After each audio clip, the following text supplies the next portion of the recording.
Fala galera, beleza? Fazendo um vídeo aqui rápido para a gente explicar como a taxa de câmbio afeta a inflação e como que o real é afetado, por exemplo, na sua troca com o dólar, quando a gente sobe a nossa taxa de juros básica. Então vamos entender esse conceito através do mercado monetário internacional. Modelinho simples, está repousado em um livro de macroeconomia básica. Então eu vejo muita gente discutindo e pouca gente com uma discussão assertiva, ou seja, pontual e com um argumento lógico que faça sentido. Então depois da vinheta a gente vai falar um pouco sobre o mercado monetário internacional e discutir o efeito da taxa de juros sobre o câmbio, tá ok? Então já deixe seu like, faça a sua inscrição, faça seu comentário sobre dúvidas, né, que depois eu respondo. E é isso, sejam bem-vindos ao canal do professor Pedro Ivo e quem não gostou, foda-se!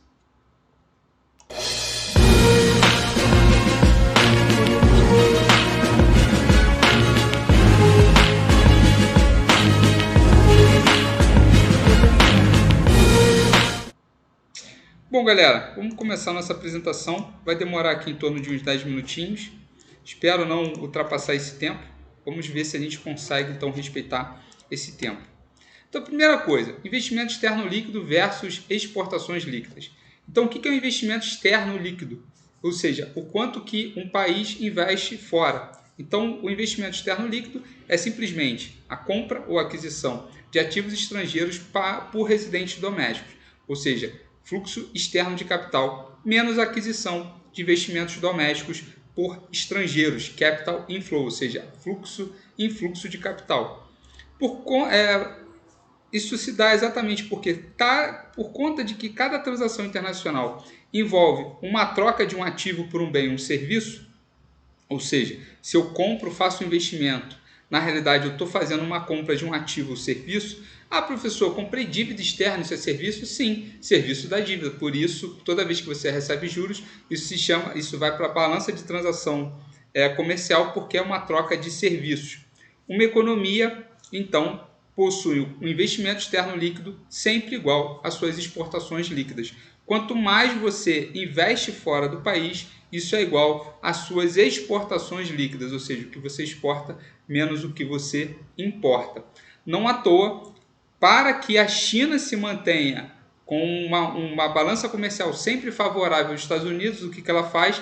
Tem que comprar títulos públicos americanos. Investimento externo líquido é igual a exportações líquidas. Ou seja, se você tem um déficit em transações correntes, se você tem um déficit na sua conta comercial, isso é saudado pelo quê? Por investimento externo dentro do seu país. Não à toa, muita gente reclama do déficit de transações correntes, mas não consegue entender que isso denota também uma confiança do exportador na capacidade de pagamento de uma nação. Se ele perde essa confiança, o que acontece? O câmbio passa a se depreciar e a gente vai ver exatamente esse mecanismo. Então preste atenção. E essa teoria, né, deve um pouco na fonte da equação de Cambridge, que é basicamente moeda vezes velocidade da moeda é igual a preço vezes produto. Se eu divido um pelo outro, eu tenho uma taxa de câmbio. Logo, se o produto fora do país cresce e o produto dentro do país se mantém estável, com certeza a taxa de câmbio vai se depreciar. Isso significa que em 2010, quando a gente anunciou o pré-sal, o nosso câmbio apreciou, porque o nosso produto teve uma expectativa de crescimento. Em 2020, a gente anunciou que gostaria de dar cloroquina para para a população para curar a Covid. Isso significa que automaticamente o produto seria reduzido. O que aconteceu com o dólar? Explodiu, porque o nosso produto interno seria reduzido. Então, são dois exemplos, e o Milton Friedman, um economista liberal, já falava sobre que o câmbio flutuante é a melhor precificação de uma política macroeconômica. Toda vez que uma política macroeconômica gera desvalorização, é sinal de que ela afeta algum desses fatores, ou seja, principalmente afeta as expectativas de produção futura. É basicamente isso, sem nenhum tipo de dúvida nesse sentido. Bom, continuando, ainda temos aí mais 6 minutinhos. Aqui eu vou passar direto, porque são exemplos, aqui também são exemplos. Eu quero discutir mais a teoria por trás dessa relação. Então é o seguinte, vamos direto beber na fonte aqui da teoria do próprio Mankiw. Então, a primeira coisa que a gente tem que entender é como que a gente determina a taxa de câmbio para depois verificar como que a taxa de desculpa, a taxa de juros. A gente precisa entender a taxa de juros para depois entender como que a taxa de juros afeta o câmbio real. Então, se a taxa de juros ela é um reflexo do equilíbrio do mercado de empréstimos, crédito versus demanda por crédito, toda vez que a oferta de créditos cresce, de oferta de fundos crescer, a taxa de câmbio reduz. Toda vez que a demanda por crédito cresce, a taxa de juros sobe. Há um mecanismo simples aqui de equilíbrio. Logo, o que é a Selic? A Selic é a meta que o Banco Central estipula para essa taxa de juros diária. E, obviamente, a gente não está falando de taxa de juros real. A Selic é uma taxa de juros nominal porque é descontada da inflação. Mas, obviamente, os agentes de mercado entendem. Então, não à toa, quando a inflação sobe, a Selic tem que acompanhar. Do contrário, a taxa de juros real está caindo. Então, a oferta de títulos ela é reduzida de que forma? O Banco Central vai lá e compra tudo que está disponível, inclusive os títulos públicos, tá certo? Então, o Banco Central ele vai comprar tudo que está disponível, inclusive títulos públicos, numa operação que muita gente acha estranha, mas é exatamente assim que funciona. Não tem muito mistério.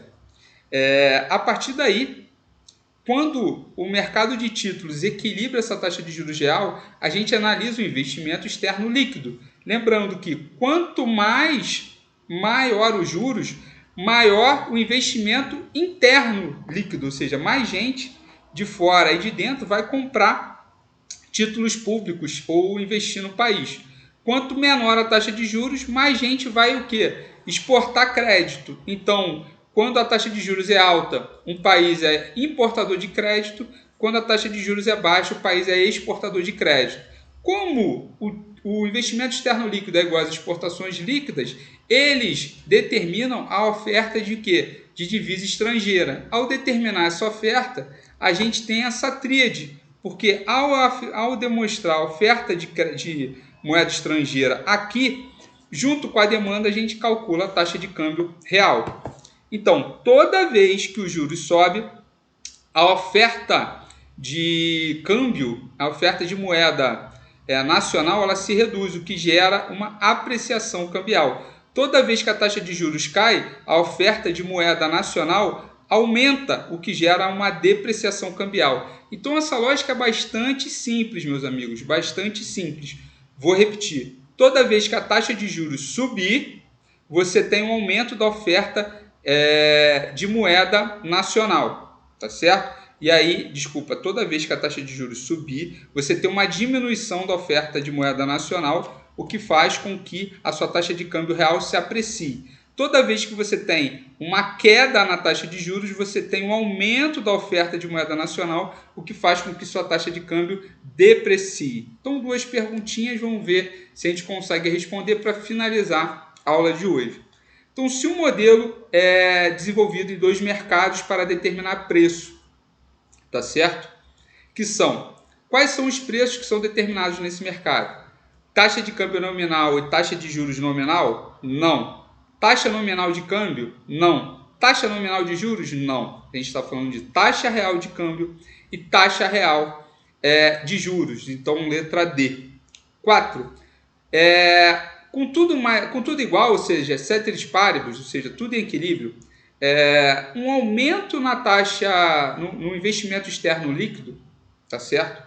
Provoca o que sobre a demanda de títulos e sobre a oferta de dólar? Olha, eu aumentei, vamos olhar para cá, o investimento externo líquido, vim para cá. Se você aumentou o investimento externo líquido, você está vindo nessa direção, o que está acontecendo com sua demanda por títulos? Necessariamente ela vai estar aumentando porque os juros estão subindo, tá certo? Então, os juros subindo, você aumentou o investimento externo líquido, juros subiu, fez com que a sua demanda por títulos aumentasse, tá certo?